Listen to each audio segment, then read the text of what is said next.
We've been married for 2.5 years now. Okay. 2.5 years. Congratulations. Thank you. Yeah, thank That, you. that's fantastic. Okay. So you've, one of the things that I'm going to ask the hardest question first, I think. This is what I would consider the hardest question if I was in your shoes. And I think most visionaries will too. So your topic, the untapped potential of great relationships.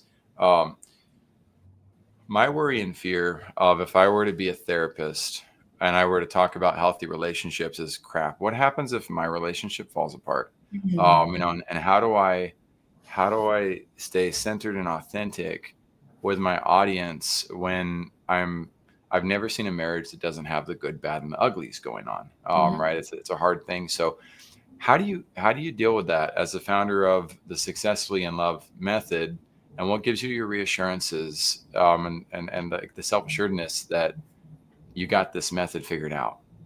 Is that a Yeah, fair question? yeah, it's a good question. And I think I used to worry about that. I think Mm. right at the very beginning, I started a business and I was like, oh my goodness, people are going to think that I'm a fraud because I called off my first engagement and clearly I failed at that. And I'm a terrible relationship coach. And then yeah, and then every time my husband at the very beginning, when we would have our arguments, we were in the power struggle stage and it was difficult. And sometimes I'd be crying and then I'd come onto a client coaching call the next day and I'd be thinking, oh, am I a hypocrite? Like, what is this? And then ultimately, I realized the healthiest and the best relationships will have had a moment in time where they had a lot of conflict. That is literally the hallmark of being in a relationship. And a lot of couples, I think it was Terry Real. Terry Real shared his own arguments and disagreements with his wife. He's one of my favorite relationship Mm. therapists out there. Thank you for that. And I was Keep like, going. Keep going. yeah, and I remember hearing the level of volatility in his conflicts, and I was like, my goodness, we are like angels, my husband and I. We never swear at each other, we never call each other names. The worst thing that happens is he raises his voice ever so teeny weeny slightly, and I might cry. Right, that's about as bad as it gets.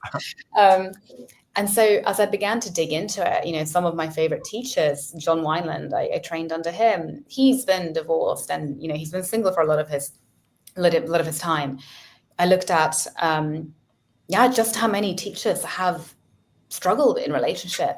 And I think what I kind of concluded was if you haven't struggled, if you haven't been to the depths of despair, if you haven't gone through a divorce or called off an engagement or gone through really difficult times, how can you possibly help other people? There's not going to be that level of empathy, right? No. So, yeah, I don't have that fear at all. And I think if, God forbid, anything ever was to happen to me and my husband, it's just part of a normal journey. I mean, not all relationships are meant to stay together. And the hallmark of success in a relationship Mm. shouldn't be longevity because, again, it depends on what the purpose is, right? If you're planning to have a family and to have kids, absolutely, you probably want to have some longevity in there for the stability of the kids. But even then, half the time when I'm working with people who are in a relationship and they're clearly misaligned for each other, longevity is not the hallmark of success. To me, it's like, how quickly can you split? How quickly can you get out of this mess and actually free yourselves? So I just don't think that relationship's this kind of cookie cutter thing where everyone's, Disney princess happy and lives happily ever after. I think the reality is that humans are living longer than they've ever lived these days, and monogamous relationships really aren't actually built to last all that long. And it's pretty Interesting. normal. It's pretty normal to have breakups. It's pretty normal to have Well, challenges. it's super normal. It's very rare to have the longevity aspect. So Absolutely. I loved everything that you said up until that part where obviously it passes my comfort zone. I shouldn't say obviously, but for me, the how quickly can you split? And I'm not Yeah. challenging that actually as much as like, oh, that's an interesting thing to explore. But you called it the hallmark. My second question for you in relation to that, trying to see the perspective, right, is well, wait a second. Um, is there like a secondary or a sub or a harmonious hallmark that goes along with that? Where what if you don't want to split? Right? What if you do want that longevity to last? I love that you don't put the emphasis on it. That's Yeah. neat. Like it's like, okay, if I'm living for the future, then I'm usually Yeah. missing the reality of the Yeah. present and Yeah. what's here. So I like the balance on that. But for those who are hoping to have an enduring relationship. Yeah. Do you see that as something that's negative and impractical, or do you see what would be the signs that a relationship is headed towards that enduring nature? Good question. A lot of my clients come from very traditional and often quite religious backgrounds, right? Mm-hmm. And so they will have married quite young, and they will be coming to me about 10, 15 years into their marriage or into their relationship. And I have a couple right now, they're coming to me 27 years into their relationship. And they're very candid that the past 8, 10 years have been really, really, really hard. Maybe even 15 years. I had a client who came to me in 15 years have been really challenging. And when I ask, what's keeping you together, it becomes very clear that there's very little friendship at this point. There's very little in common from a perspective of values. Really, the only thing keeping them together is kids or principle, right? The principle of like, we made this commitment, we now have to stick together because in the eyes of God, it's going to look terrible if we break up. Right. To me, that's a terrible waste of life. If Mm-hmm. it is very clear, I'm not saying that you walk away from the beginning. Of course not. I'm with you. It's like, Right. well, there's the justification of, oh, I'm supposed to endure or be fully diligent with this, but in reality, you're using obstinance or arrogance as a means to keep it together, and you're Yeah. calling it a virtue. So I'm with you on that. And there's to your point, there's kind of like hubristic element of I'm gonna go against what the signs from universe, God, whatever it might be, are clearly showing me. Right. So I am a big believer that you want to get professional help. You want to throw your all into it and do your best and give it a boundary, right? 6 months to roll your sleeves up and do your best to work on the relationship with a professional is more than enough time to see if you're going to have any traction and if things are actually getting better, if you're moving the needle. If it becomes very clear, as I've seen with a couple of couples, that actually you're two very different people and you both feel very trapped by each other.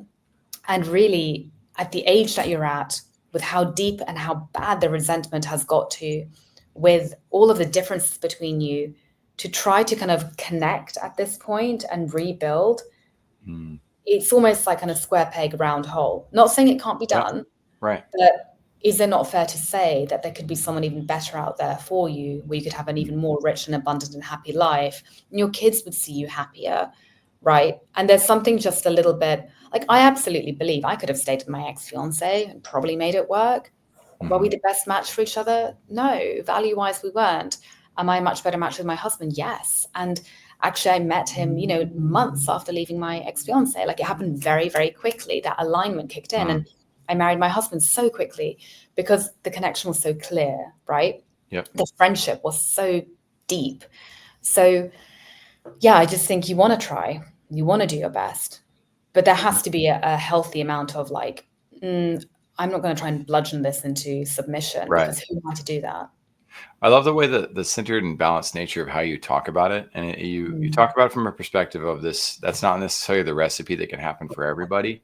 And I'm Yeah. going to double down on that side, not Yeah. to juxtaposition in a negative way. In fact, to honor what you said first, one of my favorite books is Boundaries of Marriage. Yeah. Right. I needed to learn those boundaries big time. We didn't have a full understanding of that in my first marriage. And I very quickly accidentally found my second wife. I was just in a language learning app, learning with people worldwide, and we happened to meet. And Yeah. then as conversations took off, we ended up coming together.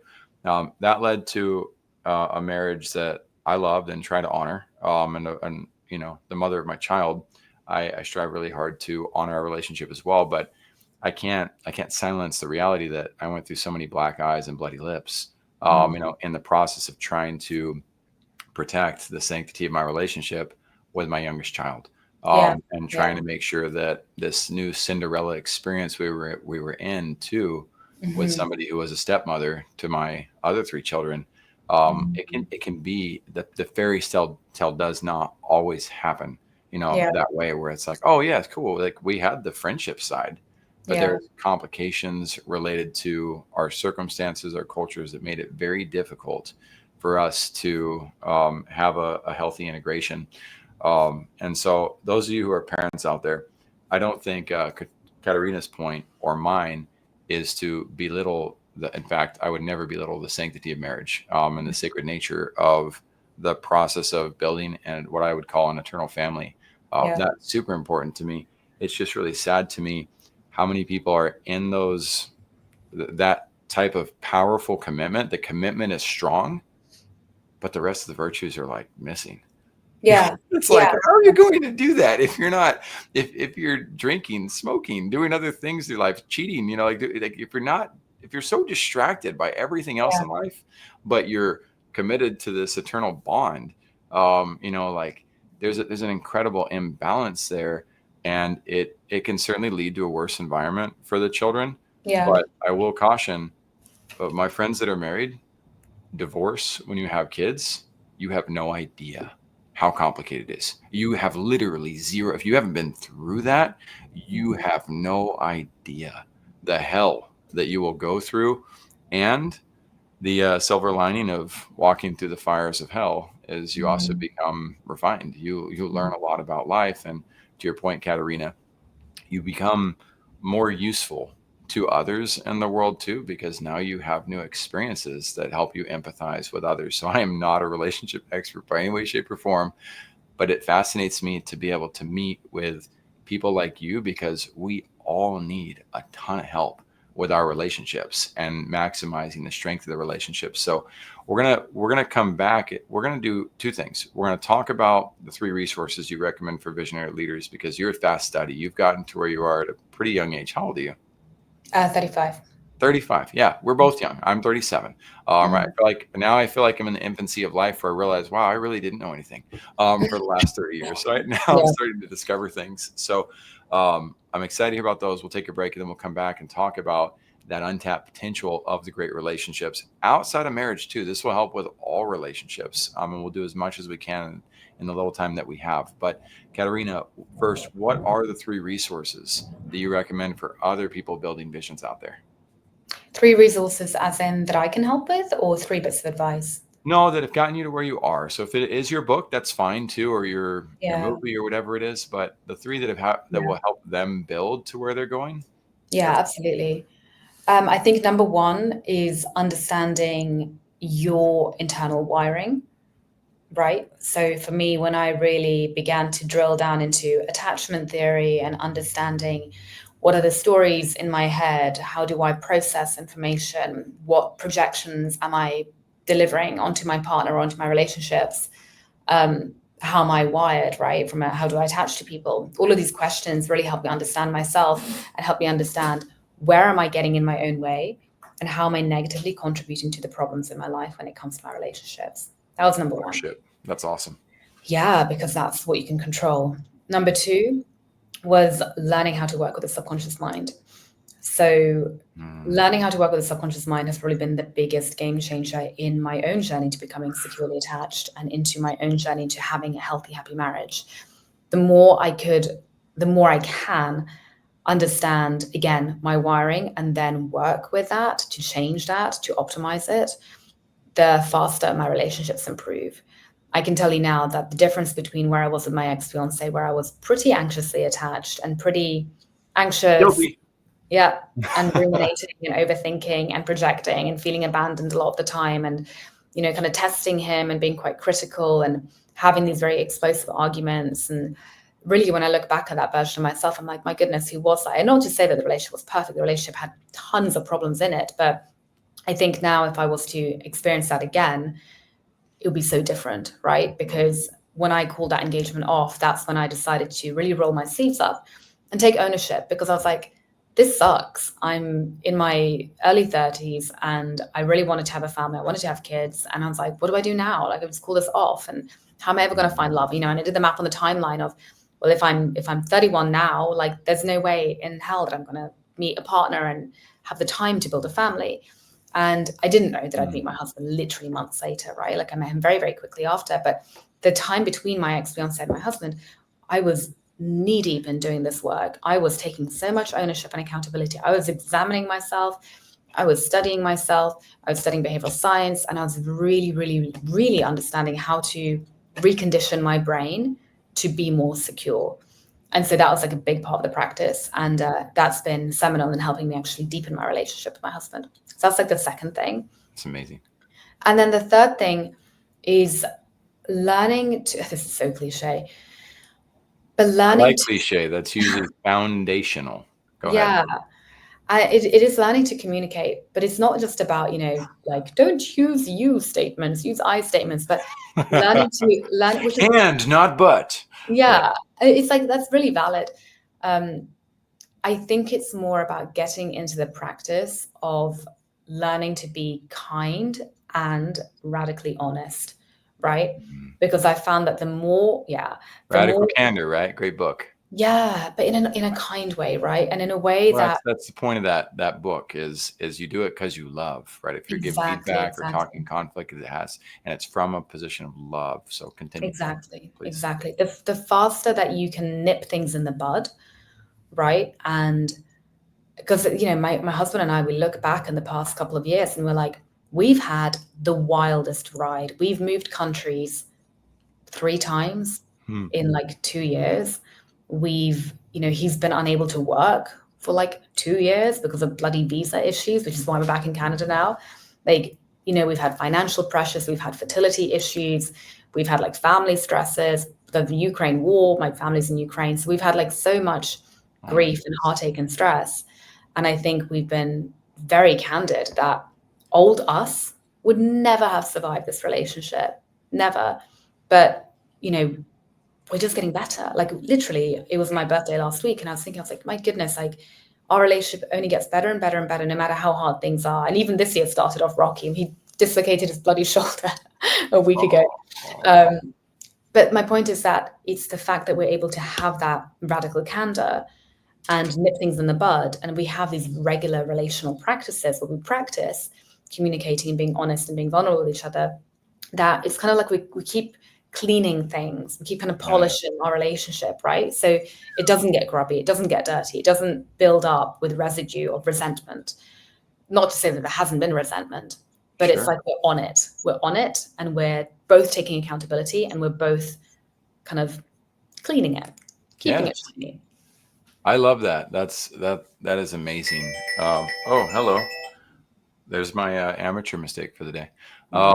So with that said, I want to go back to some of those. I'm gonna do my best on this. So one, healthy healing for your husband. Tough stuff with the shoulder.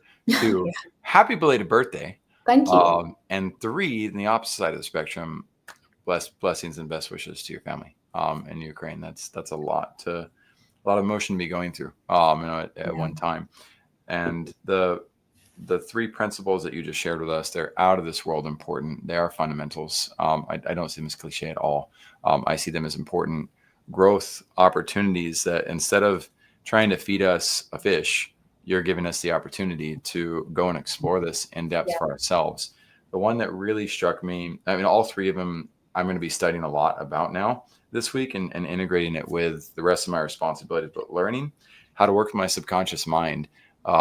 There's so much opportunity to use ChatGPT, even, my friends, those of you listening, to start exploring how you can go about that and get a game plan. But then you've got people like Katarina, who she could have recommended thousands of books. She could have recommended tons of courses and people. And she recommended that learning concept for us. Why? Because she's so dedicated to doing that herself. Those are the types of people I like to then turn to and be like, oh, I got to grab on to Katarina and stay close, because as I continue to learn how to explore my own subconscious mind, it's friends, mentors, people who are on that path that can open our eyes up to how we can get even further into understand that. And once for me, if I can't have a great relationship with myself because I don't know myself well enough, then that's going to limit my capacity to have great relationships with others. So you've already shared a treasure trove of extreme value for all of us. I'll try to make the break really short. We'll come back and we'll dive in for all of you to know what else can you do to untap and the potential of your great relationships, even though we just had an absolute masterclass on it. And we'll see you guys all on the other side. All right. Welcome in to Vision Pros Live with Jackson Calame. I'm your show host. We will be doing interviews for visionary entrepreneurs and guest leaders who are building fantastic visions out there.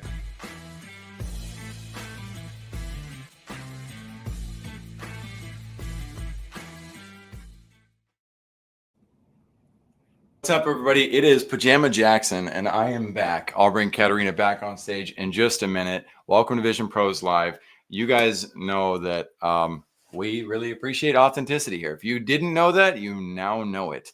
I just got back from Podfest. I have to give a huge shout out to that. That was the best expo I've ever been to, right up there with Kajabi and Icon. Those are also amazing expos. But what made it so special this time is we have a pretty large team now that was able to create a compound effect around our efforts. So we got to meet so many amazing people. I'm gonna get emotional about it, so I'm not gonna go into it. Podfest Expo. If you're in the podcasting world or interested in getting into it, I cannot recommend it enough. We were talking about boundaries in marriage just now, Katarina and I, as she just laid down so many amazing principles for how we can exercise in our own life, how to improve our relationships. And some of the relationships that are most important to me are the ones I want to tell you guys about. These sponsorships, by the way, they're not paid for sponsorships. These are just entities that I really love because they've done so much for me. And that's why I share them with you guys. The day that people do pay for that, I will still only let people do that whom I love and who will be important and helpful for this audience. So first off, we've got oportunidades de trabajo para Latinos, or opportunity. Sorry, I'm going to do that in English. Opportunities for Latinos. We have this program where we help Latinos. What we're doing is we're bridging the economic gap between North America, South America, and rest of the world. And we do that not through VA relationships. We call that virtual abuse. We do not believe in virtual abuse. We want to make sure that our team members are fantastic. We want to make sure that we're taking great care of them. And we teach them how to become what we call digital ambassadors. Most of these individuals have never heard of LinkedIn. They've never heard of podcasting. They never heard of Canva, Upwork, Fiverr. They never read Rich Dad Poor Dad. And we show them how they can create a career for themselves or perhaps come in and work with us. And we've got an amazing podcast. That's cool. This page is brand new. I haven't seen that before. And so the team's doing so many great things to build out our brands in addition to the brands that we work with. And we try to get them placed with companies that are going to take care of them long term. They've interviewed people like Kike Angles, who has 925,000 subscribers on YouTube. They're absolutely crushing my show as we speak. Luisa and Cynthia do an amazing job of hosting it. If you know a Latino leader or somebody who speaks Spanish that can go in there and inspire other Latinos to make the most out of life, that's what that program's all about. We would love to have you over there. Then there's Learn and Grow Rich with Zach Ullman. Zach Ullman has become a very good friend of mine. He runs his own program. It's so similar to ours, it's almost creepy. And he does things at a different angle than we do. Well, we've brought Zach in as our chief financial officer. And the reason why he's our chief financial officer and yet has his own brand is because we needed to have a financial department that could help us scale with the hundreds of brands that we plan on supporting over time. His program's phenomenal. You're welcome to work with him and not with us, but we want you to be aware of the resources that are helping us shape the future of where first-class business is going. Lastly, there's the Water Project. I do not have any affiliation with the Water Project. We are a monthly contributor to this particular program, and I know that us talking about this is the most important thing that we can do to continue to move it forward. There are millions of people in this world that do not even have access to clean drinking water, something that I've taken for granted my whole life.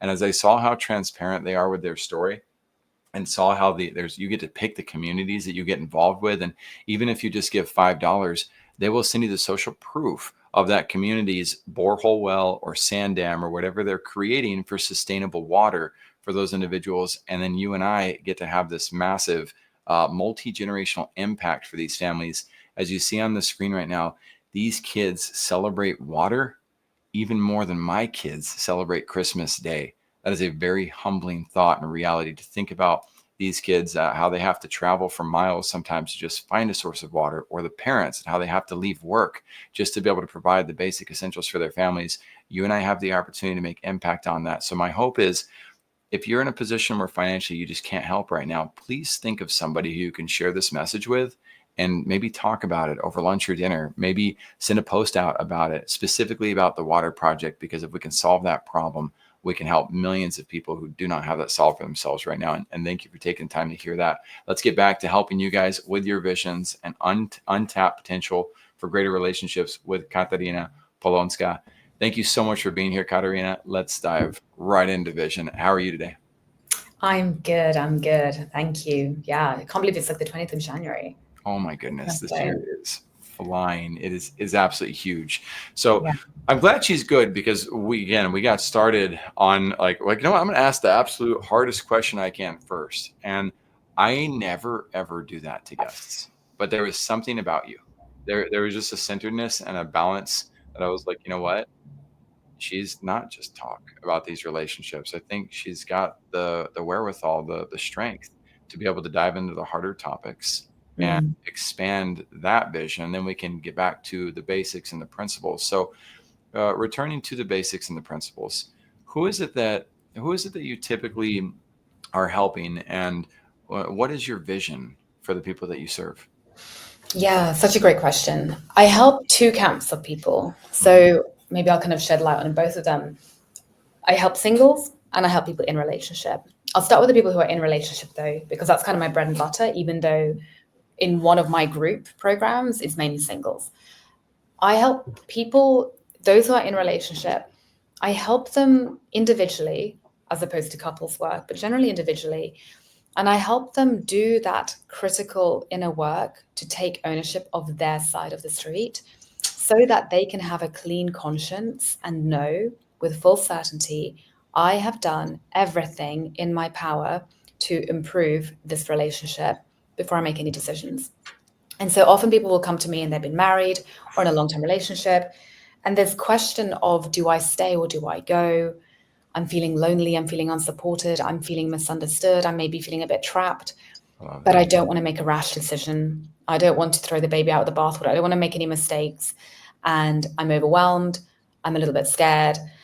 I don't know where to turn to. I don't want to do couples counseling because I don't want to kind of put, gas on the fire, and I don't want to make things worse. I don't want to drag my partner anywhere. Let me talk about that a little bit, because Cool. I've done a ton of couples therapy in two different marriages. Yeah. And, one, it takes two to tango, Yeah. right? But you both have to be Absolutely. willing to do it. And as good as therapists are and psychologists, just like doctors can perform malpractice is far more common in the therapy world. And it's not some evil conniving doctor. It usually comes from a position of ignorance. I had Yeah. one of our counselors literally break down in tears during our conversation where, my wife was expressing the challenges of being in a relationship with me. Yeah. And after this 10-minute episode, no, I'm sorry, after this 5 minutes of conversation, the therapist started to project back on us and say, my husband's like that too. I mean, he does this and this. She went off for 15 Oh minutes my about goodness. her own self. Yeah, that is No. beyond unprofessional Oh and no. uncertified. And that's the extreme version that we Oh saw. no. But Yeah. it That's was quite often, harrowing. it was oftentimes therapists who were kind of guessing, or they were distracted by the next appointment, and like wanting to wrap up, and like you could tell they're exhausted, and their business models are so broken that Yeah. they're so Yeah. worried about like their Yeah. own selves that they don't quite show up with the same problem. Yeah. So there are levels to, my point is, there are levels. And if you're going to Yeah. do couples therapy, and you just go over like the first person, or you pay something really cheap, then my challenge to those of you seeking therapy, realize you get out of it what you put into Yeah. it. And if you don't put any research into the due diligence up front, you might end up with a guide that's fairly lackluster. So Yeah. nothing against couples therapy, but maybe look at Landmark, maybe look at the Gottman Institute, Yeah. just to give you a couple of That's flat right resources. under. Yeah. I'm Yeah. Gottman. Yeah. Oh, very good. And so now I'd love for you to continue, but I just wanted to be a full supporter. I'm like, yes, be wise. If you want great relationships, be wise about who you get counsel from. Yeah. No, and to your point, right? Like my first exposure to this was seeing my parents go through a divorce, and they Mm, were going to kill each other in the process financially, right? mm, And the counseling was like kind of patronizing. It didn't land.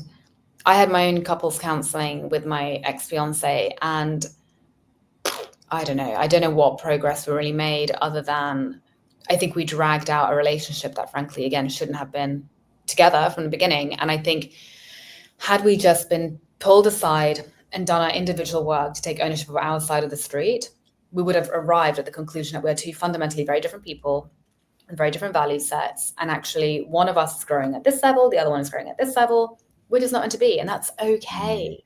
Let's Yes. not flog a dead horse, like it's just like, let's just accept it. Plenty of couples marry very young before they know who they really are, what they really need, what it takes to have a long-term relationship, right? They marry out of people-pleasing pressure, fulfilling parental obligations and duties, their own conditioning. And so often we can get into relationships where actually, we're not fully compatible, and that's okay. But to your point about the couples counseling, I had my own frustrations with that, because often it felt like, I understand in a lot of couples counseling, the job of the counselor is that the relationship is the client, not the two individuals, right? And so the goal of the counselor is to keep the relationship together at any cost. And so they will work really hard to keep that relationship going, which again, from where I'm standing, often doesn't lead to necessarily the healthiest of outcomes. And so in the work that I do, and what was so important to me was working with the individuals as sovereign individuals, getting real clarity from them of who are you? What do you need to be happy? Where do you want to go in your life? And then let's clear out all of your self-sabotage, all of your subconscious blockers. Let's make sure that you are feeling clear, you're feeling grounded, you're feeling secure. We've worked through your triggers. You've learned communication skills. You've learned how to navigate conflict. You've learned how to expand your emotional window of tolerance. And so then when we do, if we do, bring you into a room with your partner, it's going to be a very different type of conversation Huge. of here is who I am and here is who I am. And now let's have a civil conversation and start to work I through, love that. right? I And cannot to tell me, you how much I love that. I love it it makes so much so sense, much. It doesn't it? does, because otherwise you got two people who have different listening capacities, right? Different Different emotional triggers. reactions Yeah. and different needs that they want to express that aren't prepared. And it's like we for some reason train our like ourselves to only go to counseling when like we're on fire, Yeah. right? Yeah. Versus you're kind of creating this separate again strength. And then if I'm, like I wish more couples could see the opportunity of going to counseling in the good times, Yeah. right, and get Yeah. ideas and exercises for how to improve the relationship. It sounds kind of like Absolutely. you go that route, but go ahead and tell me more Absolutely. about it. Yeah, absolutely. And again, I think what I always found in my work and what I experienced is that you're very rarely going to get two people in a relationship who are both like, yes, we want couples counseling. Normally it's only one person wants, the other person's like, what's wrong with you? I don't want this, right? Yeah. And so then you already have this imbalance where one person's dragging the other and the effectiveness is really diminished. No. And again, to your point, everyone's going to be triggered, already very dysregulated in their nervous system, and it's just going to be chaos. And from where I was standing, it felt like we were paying, not a crazy amount of money. It was like $250 or something, but it was still paying a lot. And in the session, it was so frustrating because in the session, everyone's saying the right things, everyone's on their best behavior, and you have all the best intentions, but then you leave and you get back home and it's the same status quo. And from a behavioral science point of view, well, of course it is. None of the learning has been retained because we know that 75% of the learning is actually lost already in like a few hours, and like 90% is gone within the day, right? So learning retention is completely obsolete. From a subconscious mind perspective, when you're in the couples counselor room, you're only using 3% of your brain, 3 to 5% of your brain, your conscious mind. You're not tapping into your subconscious. You're not doing any subconscious mind work. So you can say all the right things. You can nod. You can please the counselor. You can, play the little perfect role. But again, when you go home, you're going to default back into the status quo, into your habits. So again, what I found was with that one person who would typically reach out to me like, hey, I'm not happy. I think I want to leave my husband, but I'm not sure. We've got kids. I don't want to make a mess out of this. I do love him. I just don't feel in love with him and I don't know what to do. Help me. And I'll be like, okay, cool. Let's you and I work together for 3 to 6 months, depending on how quickly we can do this. And let's look at how are you contributing to your own sense of disconnect in the relationship? What is your attachment style? How are you blocking yourself? How are you blocking your ability to receive his love? How are you actually self-sabotaging here? And let's make sure that we clean up your side of the street so that you can be like, okay, you know what? I'm feeling secure, I'm feeling confident, I'm feeling calm, and I see the relationship clearly. From that place, let's get clarity on who are you really and what is it that you need to be happy long-term in this relationship? Step 2, and then let's learn communication techniques and learn how to set boundaries and learn how to articulate your needs and learn how to actually develop intimacy with your partner and see how things are at that point. And normally what I will find in that work is that at some point, pretty early on, normally like 6 weeks in, the person I'm working with will start to show up in the relationship differently. They will be much more aware of their triggers. They'll be more aware of their communication style, they'll be more aware of their own blocks. And so they become kinder to their partner. They become more compassionate. They start to take more responsibility. They start to regulate themselves more. They start to just be a different, more secure person, which typically the partner will recognize and feel. Often there'll be a little freak out of like, what the heck has happened to you? Who are you? You're different. At that point, there might be a conversation of, you know what? I've been really unhappy in our relationship, but I'm working with this relationship coach because I want to fix things. And that's when the other partner might freak out. Maybe they get their own coach. Maybe they reach out to me, whatever it is. But at that point, you've kind of got two people doing independent work. And I'm not saying the other person even has to do independent work, right? Or it might look very different. But at that point, you've kind of started this bigger conversation. And that's where the magic happens. And I will tell you that I started this work kind of expecting the majority of couples to actually end up breaking up, because my hypothesis was that people are coming to me with this lens of should I stay or should I go? They're already kind of out the door. Yeah. That's not what's happened.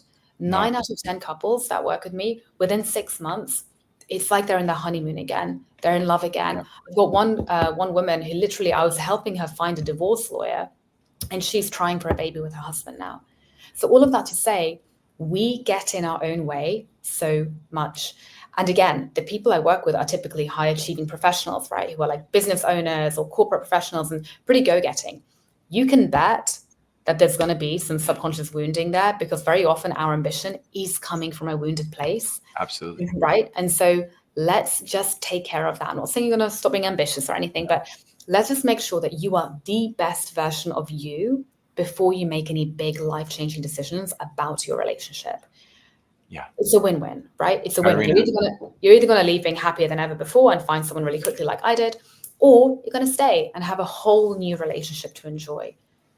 And maybe it's not the quickly find somebody new, but perhaps it's the quickly feel centered and balanced in yourself. Yeah.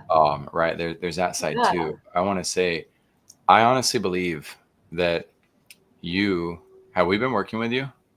You may have saved my first marriage. And I share that with full respect too for Jonathan Decker, formerly of yourfamilyexpert.com. I might have worn him out. Like I don't know. I have no idea why he no longer has the yourfamilyexpert.com anymore, but it was such a phenomenal resource. And he took an approach very similar to what you're doing, but we were trying so hard in that counseling together aspect that wasn't, there were still components missing. And I am grateful for the fact that our marriage dissolved. I actually am very grateful for that nowadays.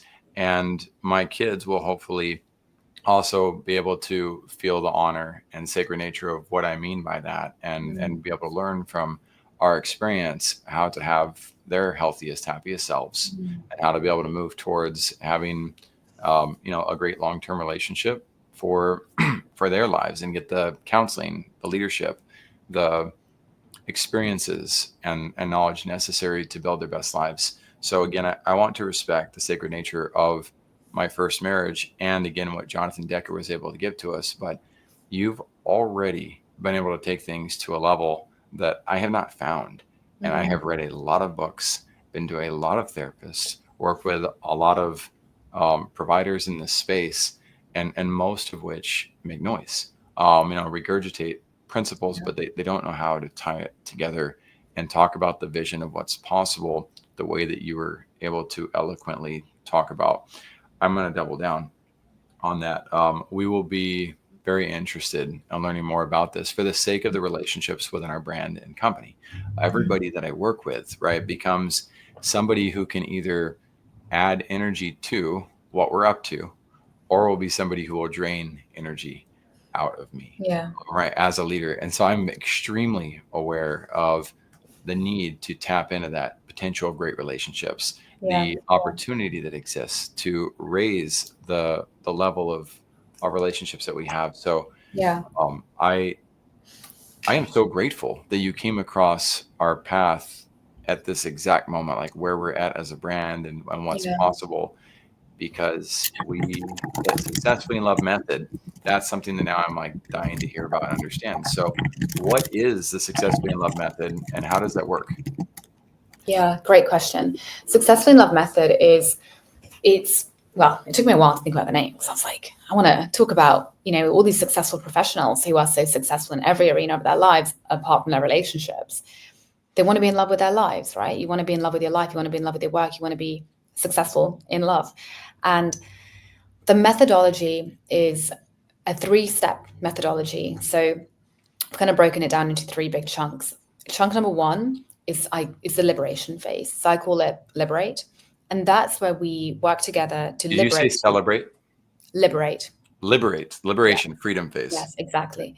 We liberate you from all of your internal blocks, your self-sabotage, all of the different ways that you might be getting in your own way without realizing it when it comes to your relationship, right? So we look at your attachment style, we look at your communication, we look at your belief systems, we look at how are you, through no fault of your own, unfortunately, negatively contributing to the problem. And we're all doing that, right? Yes, We're all doing that. So absolutely. step one is like liberate. And that's where I start teaching the subconscious mind techniques, and I'm helping you go inside and clear all of that, right? Here's a crazy insight, and God makes no mistakes. Maybe all of you have heard this before, but my buddy Matt, who I mentor with both directions, he used to work for me.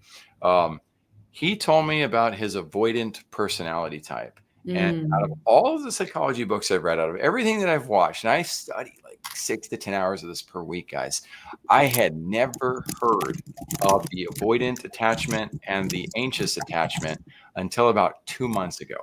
It's just mm, crazy to me that I've never heard of this concept, and it is so wide and far, like it's so talked about in the psychology realm, yet I had never found it. So, um, continue, please. yeah, That's so important to understand. Like I learned so much by diving into one week, like 6 hours on a Saturday, and I was like, oh my gosh, this is so yeah. helpful. So please continue. Well, I think exactly that, right? Like I found attachment theory a game changer just because of the way that it helped me compartmentalize and understand aspects of myself that Mhm. felt like a lot of it didn't make sense, right? Right. So yeah, absolutely. A lot of this stuff. I'm an integrated attachment theory specialist. I'm having trained under the personal development school as well with Thais Gibson. So really like knee deep in Wow. that world. And so yeah, so liberate is all about liberating you from that. And my goal from the very beginning is to get you on the process of reconditioning your mind so that you are securely attached and you feel confident and clear in yourself. And that will allow us to then help you reconnect with yourself in a way that you've never connected before. Because when we are insecurely attached, when we're full of blocks, it's really hard to know, who am I really? We're kind of living an illusion, right? Like we're living in this well of Yeah. insecurity. So once you feel worthy, once you feel good enough, once you feel loved and you feel accepted and you feel calm and peaceful and connected, then we can start to get really curious around, what is it that you actually need? Who are you? Where is it you want to go in life? And once we understand the needs, then we go into the create phase, phase three. And that's all about, how do we actually create healthy, productive strategies to get your needs met, both in the relationship and outside of it. So this work really does kind of go beyond relationships as well, right? Because a lot of this stuff will actually bleed Yes. into your career, bleed into your finances, bleed into your health. But the point is, it all boils down to you clearing those blocks and reconnecting with yourself. And in that create phase is when we might get clarity on, okay, I need more trust in my relationship with my husband, because actually there was this betrayal that happened a long time ago that we never addressed, and all this resentment's built up. So Hmm. I will help you work through that resentment. I will help you clear all of that and liberate yourself from it. But then I'm going to get clarity with you on what is it that you need in order to repair that relationship with him fully. And then we're going to create strategies to actually get that done, right? So it's very practical. I think a lot of the Yes. work that I do, to your point, is, for better or for worse, I'm quite a logical, analytical thinker, right? Right. I see that. And I know that relationships are messy. Well, I'm gonna answer it myself one more time onto that, Yeah. because the as I mentioned earlier, I honestly feel like you very well could have saved my marriage. I do think it Mm, would have been the missing link, and I don't think that would have been right for us. But what I'm noticing about you is you're more pragmatic about, you're not looking at that as the victory, right? You're not mm, trying to force the issue that, oh, well, you guys now have to stay together. And that healthy mindset can scare people who have attachment disorder issues, or who yep. feel like, again, that the dogma is what should dictate their decisions. But you're not attacking the dogma. You're just No. making space for the well-being of the individual. And Yes. so I don't think you actually would have saved the marriage. I think you would have helped us see, like, how we had options, right? And that's so neat, because if somebody's got a predetermined outcome for what's best for the individuals, then they can't Yeah. possibly guide based on the Yeah. well-being of the individuals. So just like, Yeah. I'm blown away by this. Yeah. Yeah. But, and I think that's to your point, right? I think that's the issue with couples counseling, is that Mhm. the client is the relationship. And again, when I think back to my own fiance, my ex-fiance, I think that there were definitely some like troubling behaviors that were unethical and, and really transgressed a lot of my value system and a lot of my kind of boundaries. And I think that they weren't for him, right? Because we had different value systems. And I think had I been working with myself back then, I probably would have said what my relationship coach said to me back then, which, she kind of painted the picture and she kind of mapped it all out for me, what my future would look like with this person. And she was just like, is it fair to say, based on this vision of your future that I have mapped out for you, that actually this is pretty incongruent with who you are, what I know of you to be. So where do you fit into this? And that's when I was like, oh my goodness, I'm self-abandoning because I'm anxiously attached. And then it all kind of clicked. And that's when I was like, so I can work on this relationship till the cows come home. I'm sure we can make it work. I'm sure we can make it work. I'm sure we can actually have a lovely marriage, lovely kids, have a lovely kind of day to day. But is that actually the highest, most kind of the highest place of integrity for me and who I am and my own unique contribution to the world? Probably not, because rapidly, literally within months, I met my husband now, and that led me into being so much more aligned with my vision, who I am, my career, my health, my finances, my kind of trajectory of where I'm going in life, where we're going in life. That it's like, this is my soul's purpose. And I think that's what I'm getting at, right? That we kind of often we get into relationships for the wrong reasons, out of fear, scarcity, desperation, people pleasing, time is ticking. Right. Call them in out. Pleasure. Right. Okay. Yeah, absolutely. And that isn't always going to be the best relationship out there. And I do believe that we all have multiple people we can have a great relationship with, but it's like you want to be connected on that deeper level. But yes, all of that to say that I think I appreciate relationships are messy. I appreciate that they don't all fit into these nice little boxes. And yet I still find it helpful to think things through in little boxes, because the people I work with are so logical and so analytical and KPI driven that often when we think about the world of relationships and marriage counseling, it is frustrating because you're kind of just floating in this murky mess going round in circles, which is what we felt. And it's like, no. That's just going to erode my confidence. I need a plan. I need to take control and ownership. And I need to be able to understand this intellectually to understand myself, right? And I think that's there are other phases of the Successfully in Love method that we're not going to have time to get to today. Oh God, and that's totally fine. No. Oh my gosh. Don't apologize. This is easily one of the best episodes we've ever had. Easily one of the best, one of the most important that the visionaries I work with, because if you've got a vision and you're meant to do major impact, you're going to need relationships by your side in order to do that. And so the more we can learn about building phenomenal relationships, the better. And as I teach my Latino team, when it comes to learning English, we got to find the best teachers in the world, because you can't be the best student in the world if you don't have the best teachers in the world. And I'm going to put you right up there on that pedestal with the best of the best teachers. This was phenomenal. So those of you who are listening in, make sure to, one, I skipped my absolute favorite question because we didn't have time, and I'm hoping that you'll come back. I know you've been on our show 3 times. You were with Javanka twice on the show, or at least y'all did one episode. We're going to be using this material for a very long time to help people with their growth and repurposing it, because again, the relationship dynamic is one of the most crippling dynamics for any visionary out there. And the more help they get on that, the better leaders they become and the happier we become in working with them on what they're up to. I didn't get to ask you about the most powerful lesson you could share with the audience. So we will do that if we get to come back, and we'll dive into those phases. Those of you listening in, down below, you'll see the action steps. What actions can you take with Katarina in order to work in her program? We'll drop some information about the Successfully in Love method.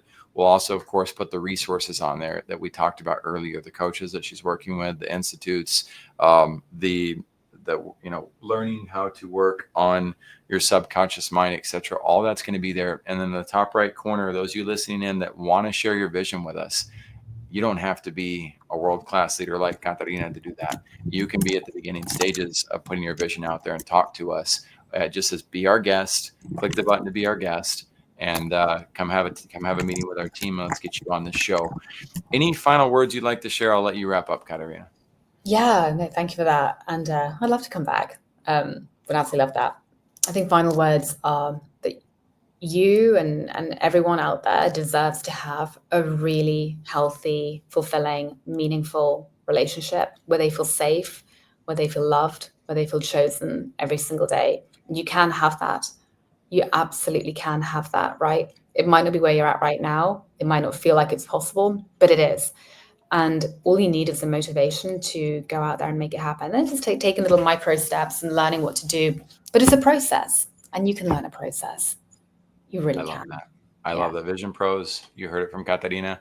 We will see you on the next episode of Vision Pros Live. Thanks for tuning in, and we look forward to hearing your feedback. Thank you for being here today. I'm really happy that you tuned in to Vision Pros Live. I'm looking forward to seeing your reactions as these episodes continue to move forward. This is going to get more and more fun. We'll have more and more engagement as well. We'll invite people to participate in the show. And thank you for giving us your time and attention. Have an excellent time building out your vision and becoming a